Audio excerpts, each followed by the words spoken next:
الحمد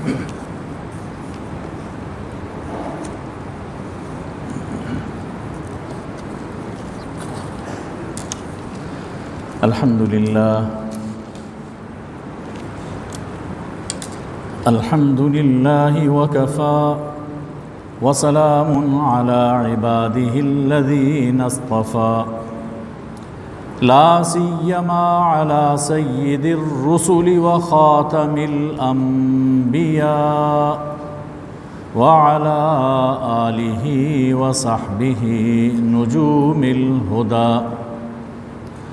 أما بعد فأعوذ بالله من الشيطان الرجيم بسم الله الرحمن الرحيم يا أيها الناس قد جاءتكم موعظة من ربكم وشفاء لما في الصدور وهدى ورحمة للمؤمنين قل بفضل الله وبرحمته فبذلك فليفرحوا هو خير مما يجمعون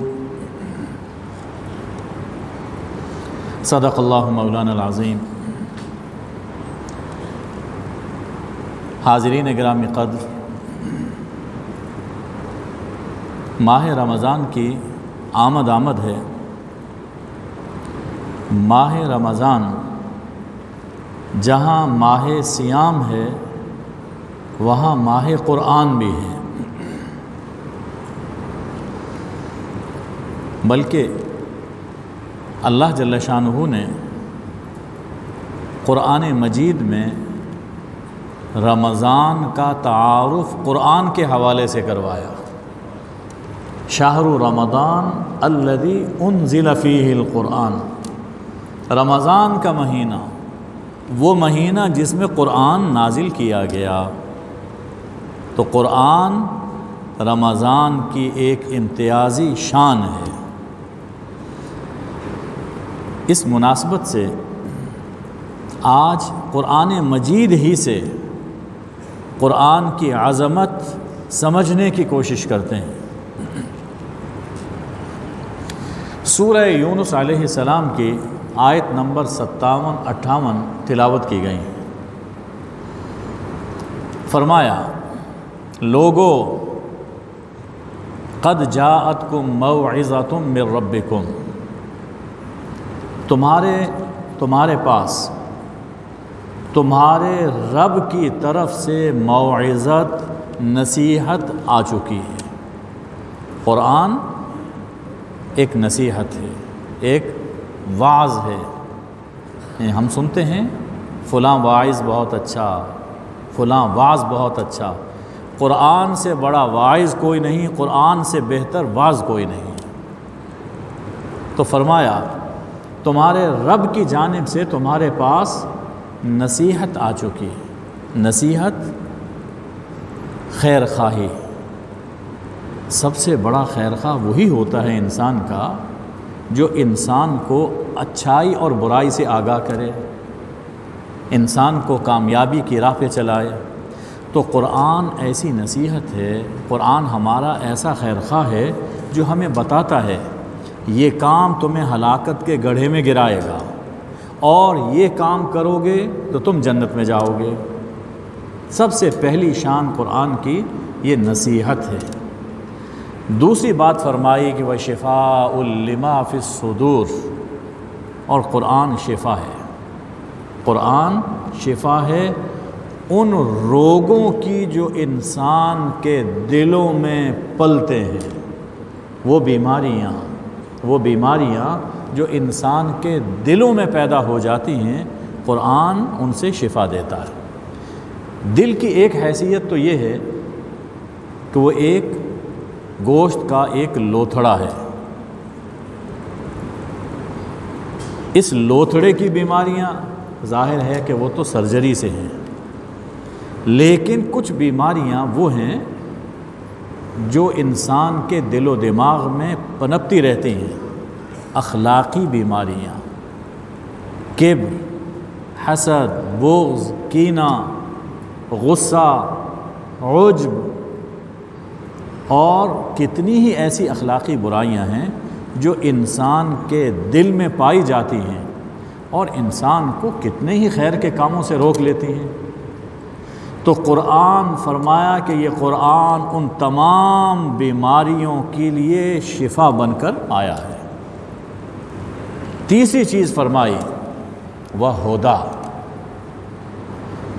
قرآن رہنما ہے۔ فرمایا کہ لوگو تم رہنما چاہتے ہو، کو راہ دکھلانے والا چاہتے ہو، ہادی چاہتے ہو، تو قرآن تمہارے لیے رہنما بن کر آیا، تمہیں صحیح راہ پہ چلانے والا۔ سورہ بنی اسرائیل میں اللہ کا ارشاد ہے، ان ھذا القرآن یہدی للتی ہی اقوم، یقیناً یہ قرآن وہ راہ دکھاتا ہے جو بہت ہی سیدھی راہ ہے۔ سورہ فاتحہ میں ہم نماز کی ہر رکعت میں دعا کرتے ہیں، اہدنا الصراط المستقیم، اے اللہ ہمیں سیدھی راہ دکھا، ہمیں سیدھی راہ پر چلا۔ تو قرآن نے بتایا کہ اگر تم وہ سیدھی راہ، بالکل سیدھی راہ تلاش کرنا چاہتے ہو، اس پہ چلنا چاہتے ہو، تو قرآن کو پڑھو۔ یہ قرآن نے بتایا کہ مجھے پڑھو، مجھے سمجھو، تمہیں سیدھی راہ نظر آئے گی۔ چوتھا وصف بیان فرمایا، وَرَحْمَةٌ لِّلْمُؤْمِنِينَ۔ یہ باتیں سن کر جو لوگ ایمان لے آتے ہیں، جو لوگ مان لیتے ہیں، یہ قرآن ان کے لیے سراپا رحمت ہے۔ جن پر نازل ہوا وہ رحمت للعالمین، اور جو کتاب آئی وہ سراپا رحمت ہے، دنیا میں بھی انسان کے لیے رحمت اور آخرت میں بھی انسان کے لیے رحمت۔ یہ چار اوصاف اللہ نے قرآن مجید کے بیان فرمائے۔ اس کے بعد جو بات فرمائی ہے، پڑھ کر انسان جھوم اٹھتا ہے۔ فرمایا کہ قل، آپ فرما دیجئے، لوگوں کو بتا دیجئے، بفضل اللہ وبرحمتہ، اللہ کے فضل سے اور اس کی رحمت سے۔ یہاں پہلے فضل اور رحمت کو سمجھنے کی ضرورت ہے۔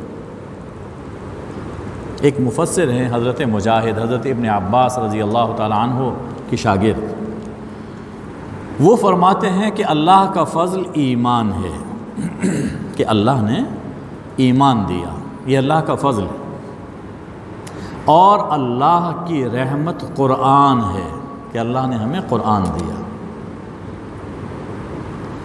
اور ابو سعید خدری سے روایت ہے، فرماتے ہیں کہ اللہ کا فضل قرآن ہے، اور اس کی رحمت کیا ہے کہ اللہ نے تمہیں قرآن سے جوڑ دیا۔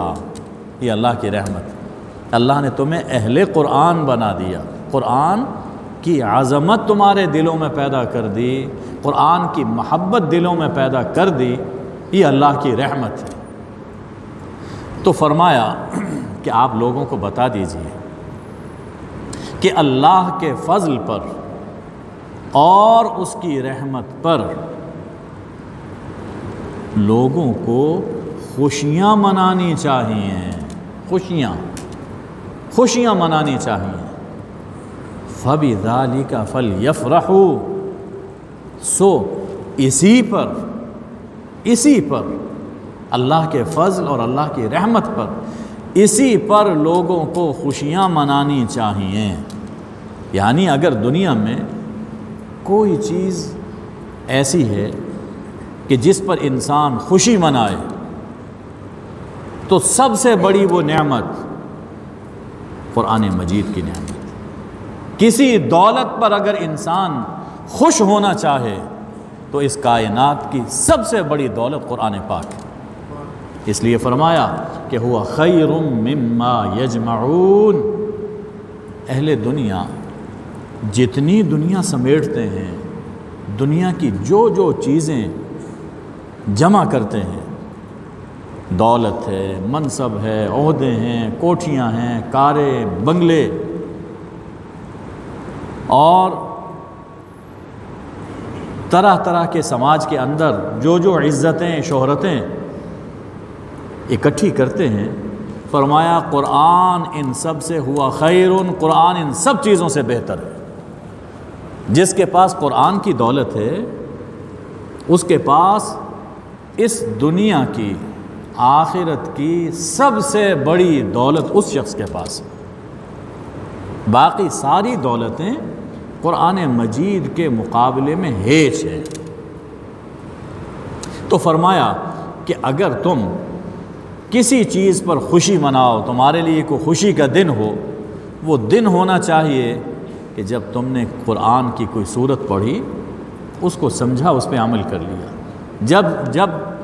جس دن تمہارے بیٹے نے قرآن حفظ کیا، کوئی صورت یاد کر لی، گھر میں قرآن کی تلاوت ہوئی، یہ دن ہیں، خوشی کے دن ہیں، یہ اللہ فرما رہا ہے۔ صاحبو،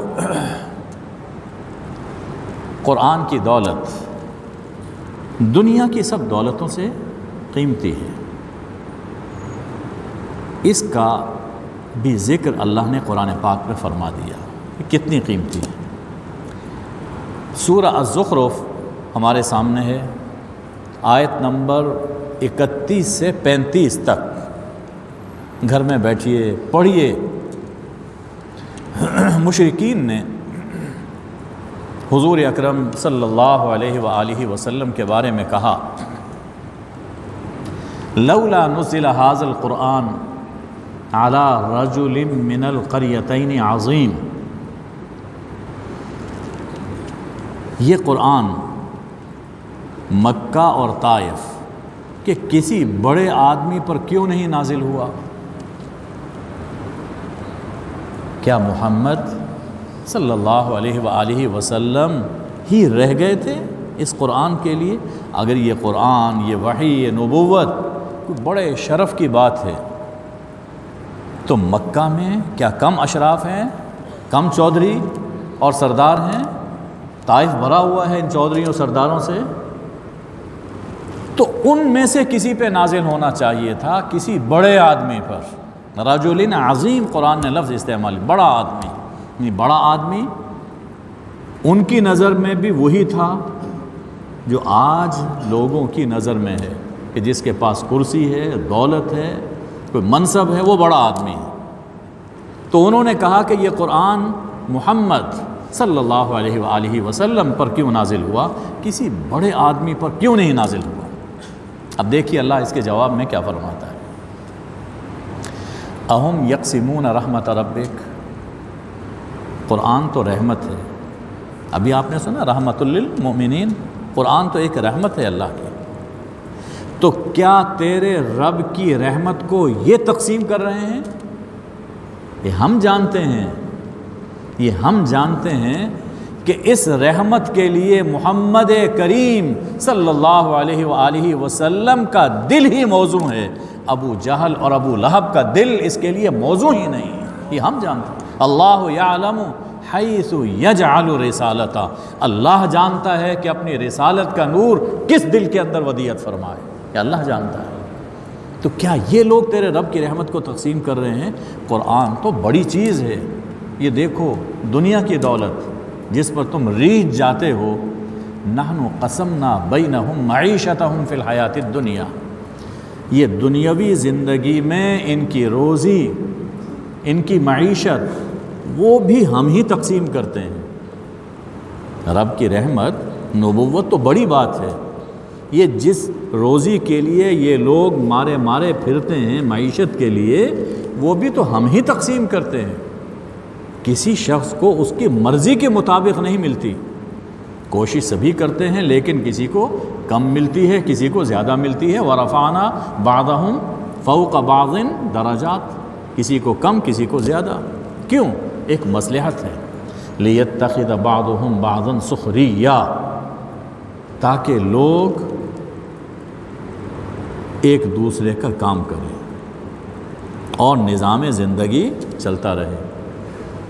ذرا سوچئے کہ اگر سبھی لوگ یکساں طور پر سرمایہ دار ہو جائیں، نظام زندگی ٹھپ ہو جائے گا، کام نہیں ہو سکے گا، کوئی کم ہے کچھ زیادہ ہے، ہر شخص کی ضرورت دوسرے سے وابستہ ہے، ہر شخص کی دوسرے سے ضرورت وابستہ ہے، وہ اس کا کام کر رہا ہے یا اس کا کام کر رہا ہے تو یہ کاروباری ہستی چل رہا ہے۔ تو فرمایا کہ یہ دنیا کی روزی ہم نے تقسیم کی، وَرَحْمَتُ رَبِّكَ خَيْرٌ مِّمَّا يَجْمَعُونَ، یہ جو کچھ جمع کر رہے ہیں تیرے رب کی رحمت اس سے کہیں بہتر ہے۔ تو جب یہ روزی ہم نے، اس روزی کی تقسیم ہم نے ان کے سپرد نہیں کی، تو ہم اپنی رحمت، اپنی نبوت و رسالت کا نور وہ بھی ہم ہی جانتے ہیں کہ کس کو عطا کیا جائے۔ اب اس کے بعد اللہ جل شانہ نے جس دنیا کی خاطر انسان اللہ کا انکار کر دیتا ہے، دین کو چھوڑ دیتا ہے، اس کو ایک مثال سے سمجھایا کہ اگر ایک مصلحت نہ ہوتی، ایک مصلحت نہ ہوتی تو جتنا ہم نے اہل دنیا کو دے رکھا ہے یہ کچھ بھی نہیں۔ ہر زمانے کے اہل دنیا کو آپ لے لیجئے، قارون حضور علیہ السلام کے دور کے جتنے تھے، اور اب دنیا بھر میں جتنے لوگ موجود ہیں جو نہیں مانتے، اللہ کو نہیں مانتے، ان کا ذکر ہے کہ ان کو ہم نے جو کچھ دے رکھا ہے یہ کچھ نہیں ہے، یہ بھی کچھ نہیں۔ اگر ہم چاہیں تو ان کافروں کو، لفظ ہے اللہ فرما رہا ہے لمن یکفر بالرحمن، اگر ہم چاہیں تو ان کافروں کے گھر سونے اور چاندی کے بنا دیں، اتنی دولت دیں کہ ان کے گھروں کی چھتیں، ان کے فرش، ان کے زینے اور ان کے صوفے سونے اور چاندی کے بن جائیں۔ سب سے آج بھی تو اسی کی دوڑ ہے، گولڈ پلیٹڈ گھڑیاں ہیں، گاڑیاں ہیں، گولڈ پہن کر لوگ پھرتے ہیں، اور لوگ دوسرے دیکھنے والے کہتے ہیں کہ خدا جانے یہ کیا عجیب چیز دنیا میں پھر رہی ہے۔ تو اللہ فرماتا ہے کہ یہ جو کچھ میں نے ان سب کافروں کو دے رکھا ہے یہ تو کچھ نہیں، اس سے کہیں بڑھ کر سونے چاندی کے گھر وہ ان کو میں دے دوں، لیکن ایک مصلحت ہے جس کی وجہ سے میں نے نہیں دیا۔ اور مصلحت کیا ہے کہ اگر اتنا دے دوں تو کچھ لوگ وہ بھی تو ہیں جو چاہتے ہیں کہ ہم ایمان لائیں، جو چاہتے ہیں کہ ہم ایمان لائیں، دل میں ان کے سچی طلب ہے، لیکن یہ دیکھ کر کہ شاید یہ اتنا کچھ جو ان کو ملا ہے تو اللہ اسی سے خوش ہے، حالانکہ اللہ نے اتنا نہیں دیا۔ اور اب بھی لوگ یہ سمجھتے ہیں، جن ممالک میں بہت کچھ ہے، لوگ یہ سمجھتے ہیں کہ اللہ ان سے بڑا خوش ہے، لوگ یہ سمجھتے ہیں کہ اللہ ان سے بڑا خوش ہے، اللہ ان سے راضی ہے، حالانکہ یہ دولت کا مل جانا، شہرت کا مل جانا، کسی منصب کا مل جانا، یہ اللہ کی رضا کی علامت نہیں ہے، یہ اللہ کی مشیت ہے۔ مشیت اور چیز ہوتی ہے، رضا اور چیز ہوتی ہے۔ ایک وہ آیہ کریمہ اکثر لوگ اس مواقع پر پڑھتے ہیں جب کوئی حکومت تبدیل ہوتی ہے، اللہم مالک الملک تؤتی الملک من تشاء وتنزع الملک ممن تشاء وتعز من تشاء وتذل من تشاء، تو اس حوالے سے پڑھتے ہیں کہ شاید اللہ ان پہ راضی ہو گیا۔ دیکھو اللہ نے دولت تو قارون کو بھی دی، اللہ نے حکومت فرعون کو بھی دی، نمرود کو بھی دی، شداد کو بھی دی، دولت تو ابو جہل کے پاس بھی تھی، ابو لہب، ولید ابن مغیرہ کے پاس بھی دولت تھی، لیکن اللہ خود قرآن میں کہتا ہے میں ان سے راضی نہیں ہوں۔ اللہ راضی ہوتا ہے ایمان سے، ایمان سے اللہ راضی ہوتا ہے۔ یہ سب چیزیں آزمائش کے لیے، تو جو لوگ کمزور دل کے ہیں کہیں وہ پھسل نہ جائیں، سبھی کافر نہ ہو جائیں، اس مصلحت سے میں نے تھوڑا دیا ہے، انہیں تھوڑا دیا ہے، ورنہ میں اس سے بھی زیادہ دے سکتا تھا۔ کیوں؟ ان کل ذالک لما متاع الحیات الدنیا، یہ سب کچھ دنیاوی زندگی کی متاع ہے، یہ متاع دنیا ہے، یہیں پہ رہ جائے گی، ختم ہو جائے گی۔ والآخرۃ عند ربک للمتقین، اصل زندگی آخرت کی زندگی ہے، اور آخرت کی زندگی ان لوگوں کو ملے گی جو اللہ کے حکم کے مطابق اس دنیا کی زندگی بسر کریں گے۔ تو اللہ نے واضح طور پر یہ فرما دیا کہ قرآن مجید کی دولت دنیا کی تمام دولتوں سے بہتر ہے۔ قرآن مجید پورے کا پورا یہ تو بہتر ہے ہی ہے۔ صرف سورہ فاتحہ یہ بھی دنیا کی تمام دولتوں سے بہتر ہے، صرف سورہ فاتحہ۔ دیکھیے اللہ قرآن پاک میں فرما رہا ہے، سورہ حجر آیت نمبر 87 اور 88 پڑھیے، وَلَقَدْ آتَيْنَاكَ سَبْعًا مِّنَ الْمَثَانِي وَالْقُرْآنَ الْعَظِيمِ، اے حبیب صلی اللہ علیہ وآلہ وسلم، ہم نے آپ کو 7 وہ آیتیں دیں جو بار بار دہرائی جاتی ہیں، بار بار پڑھی جاتی ہیں، یعنی قرآن عظیم دیا۔ حضور اکرم صلی اللہ علیہ وسلم نے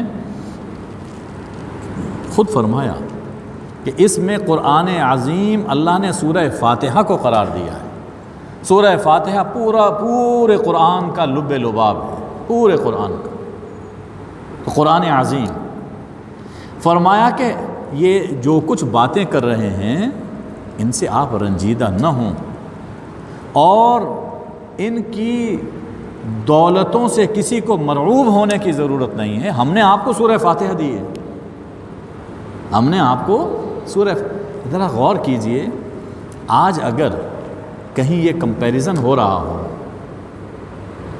اور ایک طرف کہا جائے کہ اس کے پاس اتنے خزانے ہیں، بینک بیلنس اس کا اتنا ہے، اور دوسری طرف کو کہے کہ نہیں مجھے تو سورہ فاتحہ یاد ہے، تو لوگ کہیں یہ بے وقوف ہے، اس کے مقابلے میں سورہ فاتحہ لے کر آ رہا ہے۔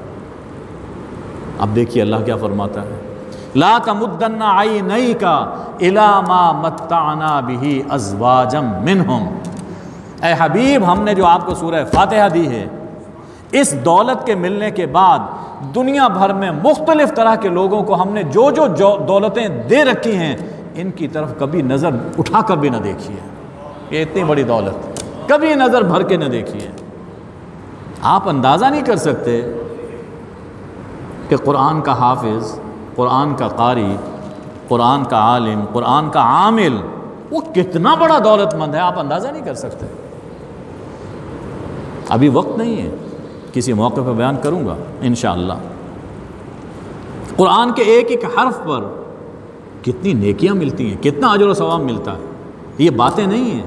جب ہم ایمان رکھتے ہیں کہ آخرت آنی ہے، ہم نے زندہ ہونا ہے، اور آخرت میں جزا و سزا سب کچھ ہے، تب پتہ چلے گا کہ کون کتنا کما کے لایا، کون امیر ہے کون غریب ہے، تب پتہ چلے گا۔ تو سورہ فاتحہ ہی دنیا بھر کی دولتوں سے بہتر ہے۔ پھر اس کی ایک حقیقت، اور حقیقت بھی اللہ نے دکھا دی، یہ جو بات کہی جا رہی ہے صرف کہنے کی حد تک نہیں، بلکہ اس کی حقیقت وہ بھی اللہ جل شانہ نے اہل دنیا کو دکھائی۔ مثالی دولت مند قارون کو کہا جاتا ہے، اس کی دولت کی اب بھی مثالیں دی جاتی ہیں،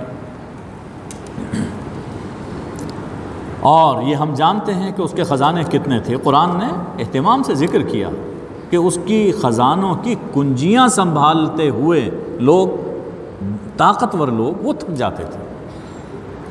تو ایک دن اس نے اہل ایمان کو مرعوب کرنا چاہا، یہ سورہ قصص میں یہ واقعہ تفصیل سے موجود ہے۔ اہل ایمان کو مرعوب کرنا چاہا اپنی دولت سے، یہ منافق تھا، قارون منافق تھا، تو بڑے ٹھاٹھ باٹھ سے نکلا۔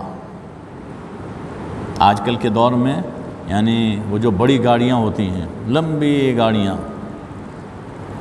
اس طرح کے کسی شاندار سواریوں پر بیٹھ کر سج دھج کے باہر نکلا، آگے پیچھے نوکر چاکر۔ اہل ایمان کی کسی محفل کے قریب سے گزرا، اب یہ جو چمک دمک دیکھی تو نگاہیں خیرہ ہو گئیں، نگاہیں چندھیا گئیں۔ یہ چمک بڑی عجیب چیز ہے، خاص طور پر جب سونے کی چمک ہو تو آنکھوں کے ساتھ دل بھی چندھیا جاتے ہیں۔ جب یہ چمک دمک دیکھی تو اہل ایمان جو اس محفل میں موجود تھے ان کے دل میں بات آئی، کہنے لگے کہ انہو لذو حظ عظیم، قارون تو بڑا ہی خوش نصیب ہے، بڑا ہی خوش نصیب ہے، ہی از دا لکی مین۔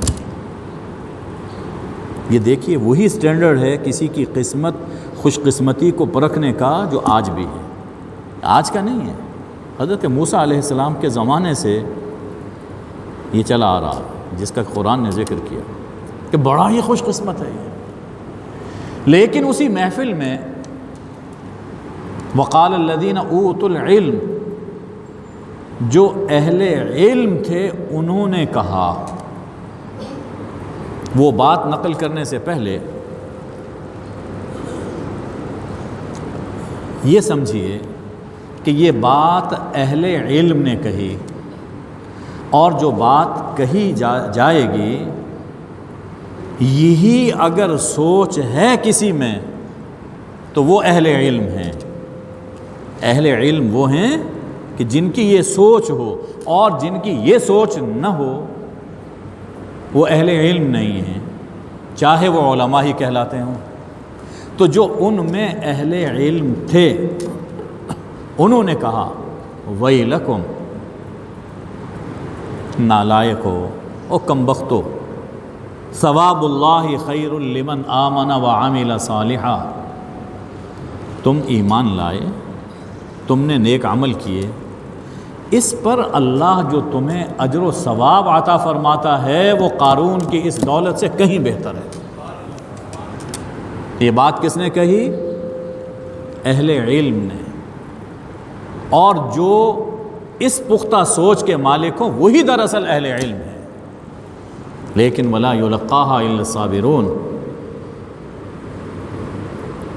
یہ سوچ، یہ فکر انہی کو ملتا ہے جو صابر ہوتے ہیں، جو اپنا دل تھام کے رکھتے ہیں، جو صابر ہوتے ہیں۔ پھر اللہ نے دیکھتی آنکھوں قارون کو اس کے خزانوں سمیت زمین میں دھنسا دیا۔ فما کان لہ من فئۃ ینصرونہ، اس کے جتنے نوکر چاکر تھے سب بھاگ گئے۔ وہ چیخ رہا ہے، چلا رہا ہے، لیکن نہ اپنے آپ کو بچا سکا، نہ انتقام لے سکا، بے بس، خود بھی ڈوبا، اس کے خزانے بھی ساتھ زمین میں دھنس گئے۔ اس موقع پر اب لوگوں کی آنکھیں کھلیں، کیا کہا؟ لولا امن اللہ علینا لخسف بنا، اگر اللہ نے ہم پر کرم نہ کیا ہوتا تو آج ہم بھی زمین میں دھنس جاتے ہیں۔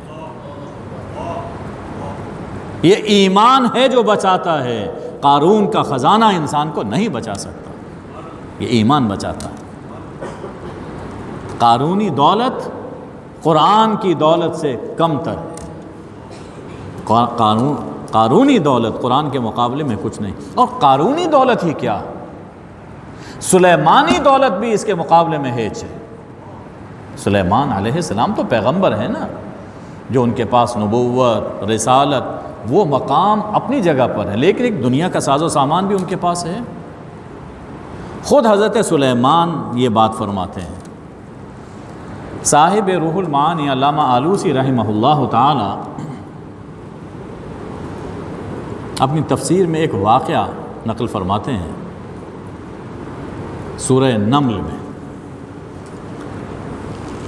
کہ ایک مرتبہ حضرت سلیمان علیہ السلام اپنے جاہ و جلال کے ساتھ، اپنی شان و شوکت کے ساتھ سفر کر رہے تھے، اور ان کا جو خاص تخت تھا وہ فضا میں اڑ رہا تھا۔ تو رجل حراس من بنی اسرائیل، ایک کسان نے دیکھا، اور اس کے سامنے وہ ساری فلم آ گئی ہوگی کہ داؤد کیا تھے اور کیسے اللہ نے ان کو ترقی دی، ترقی کرتے کرتے بادشاہ بنے، اور اب دیکھیے سلیمان کی کیا شان و شوکت ہے۔ تو کہنے لگا سبحان اللہ لقد اوتی آل داود ملکن، سبحان اللہ، آل داود کو، داود کے گھرانے کو کیسی مملکت ملی ہے، کیا شان ملی ہے۔ اور یہ بھی قرآن پاک میں ہے کہ ہوائیں وہ بھی بات پہنچا دیتی تھیں۔ پہلے یہ بات سمجھنا مشکل تھا، اب تو بچہ بچہ جانتا ہے کہ ہوا کے دوش پر بات کہاں سے کہاں پہنچ جاتی ہے۔ تو وہ بات حضرت سلیمان تک پہنچ گئی، فرمایا کہ حاضر کیا جائے۔ جب سامنے کھڑا ہوا ڈر رہا تھا کہ معلوم نہیں کہ کیا کہیں گے، کیا ہو گیا، کیا قصور ہے۔ پوچھا بولو کیا کہا تھا تم نے؟ حضرت میں نے تو صرف اتنی بات کہی تھی کہ سبحان اللہ، آپ کو اللہ نے کیا شان و شوکت عطا فرمائی۔ فرمایا یہ جو تم نے ایک مرتبہ سبحان اللہ کہا نا، ایک مرتبہ سبحان اللہ کہنا جسے اللہ قبول کر لے، اصل چیز قبول ہے، جسے اللہ قبول کر لے، ایک مرتبہ سبحان اللہ خیر مما اوتی آل داود، داود اور اس کے گھرانے کو جو کچھ حکومت، دولت، شہرت، عزت، شوکت ملی ہے، یہ ایک مرتبہ سبحان اللہ اس سے کہیں زیادہ بہتر ہے۔ قارون کی دولت کیا ہے، یہاں تو سلیمان کی دولت بھی اس سے کم ہے۔ صاحبو، رمضان اس دولت کو سمیٹنے کا مہینہ ہے، رمضان اس دولت کو سمیٹنے کا مہینہ، دن میں روزہ، رات کو تراویح، قرآن سننا، قرآن سنانا۔ ابھی سے اپنے اندر ذوق، شوق پیدا کریں اور اس کے لیے وقت نکالیں، ابھی سے اپنی مصروفیت کو سمیٹیں، تاکہ ایسا نہ ہو کہ یہ بہار ہم سے روٹھ کر نہ کہیں چلی جائے۔ رمضان آئے تو ہمارا دامن اللہ کے انوار سے، قرآن کے برکات سے بھرا ہوا ہونا چاہیے۔ اللہ مجھے آپ کو عمل کی توفیق عطا فرمائے۔ وآخر دعوانا ان الحمد للہ رب العالمین۔